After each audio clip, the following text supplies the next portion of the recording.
Supply, ये what is supply 2 mark का आ सकता है। तो सप्लाई समझने के लिए तुमको 5 चीजों की जरूरत पड़ती है जब भी हम सप्लाई की बात करेंगे। पहले तो सप्लाई फर्म की दृष्टिकोण से देखो, डिमांड कंज्यूमर की दृष्टिकोण से देखते हैं।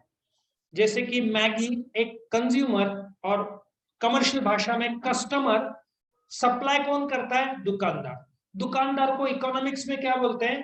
फर्म। अक्सर बच्चे सप्लाई और सेल में कंफ्यूज करते हैं। सेल क्या होता है?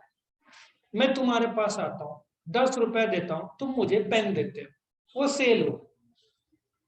सप्लाई और सेल एब्सोल्युटली सेम नहीं है।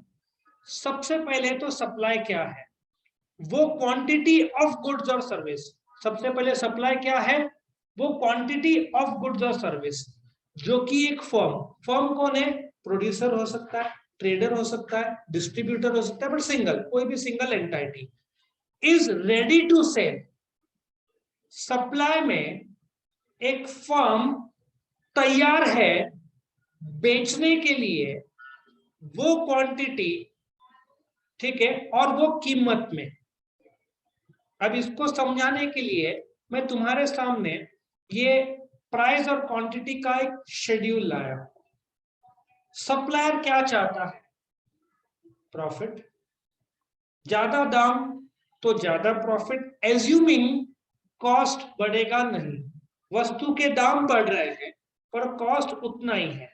सो देखो, जब प्राइस बढ़ रहा है तो सेलर का प्रॉफिट बढ़ रहा है, इसलिए वो उसको सप्लाई ज्यादा करेगा।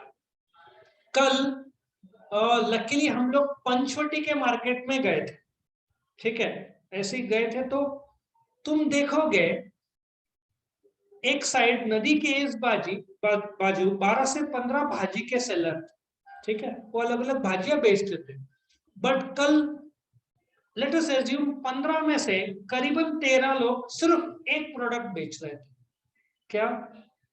कैरी, जो अचार बनता है ना टाइम में, सबको पता है ये आखिरी के 10-15 दिन है जून का, उसके बाद जो कच्चे कैरी जो अचार के लिए बनते हैं वो बंद हो जाएंगे। तो 13 लोग, तो मैंने उनसे पूछा कि भाजी, उससे बोला 10-12 दिन बाद ऑटोमेटिक भाजी बेचना शुरू करेंगे।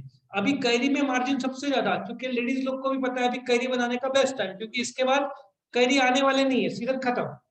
तो सब मेजॉरिटी सब जगह कैरी ही बिक रहा था। क्यों? क्योंकि उनको अच्छा दाम मिल रहा था और कैरी को छोटे छोटे पीस में लोग काट के दे रहे थे। छोटे पीस काटने का वो लोग 15 से 30 रुपया पर किलो एक्स्ट्रा चार्ज लेते हैं, और तुम्हारा टाइम बचता है तो लोग पे भी कर देते हैं। और लोग 5-5, 6-6 किलो ले रहे थे, इतना बिक रहा था, गर्दी बहुत थी, और मेजोरिटी लोग कैरी लेने आए थे। तो अब समझ में आ रहा होगा तुमको। कल लेकिन कल वो सेल था, यहाँ पे प्राइस बढ़ रहा है तो तुम ज्यादा क्वांटिटी बेचने के लिए तैयार हो, तुमने बेचा नहीं है। So what is supply? That quantity of goods or services that a seller or a firm is ready to sell at different prices during a given period of time. और ये शेड्यूल और तुमको ये डेफिनेशन लर्न करना है। तो I hope तुमको supply समझ में आया। कुछ क्वेश्चन है?